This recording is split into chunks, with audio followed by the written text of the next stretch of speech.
বাংলাদেশ তিন দিক থেকে ভারত দ্বারা পরিবেষ্টিত।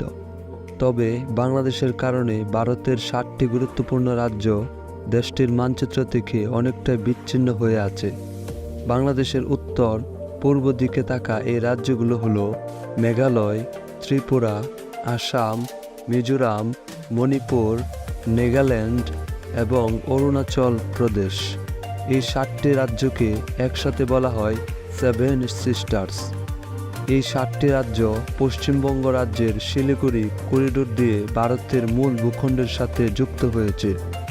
এই ভূখণ্ডের আকৃতি মানচিত্রে দেখতে অনেকটা মুরগির ঘাড়ের মতো বলে একে চিকেনস নেক বলা হয়ে থাকে।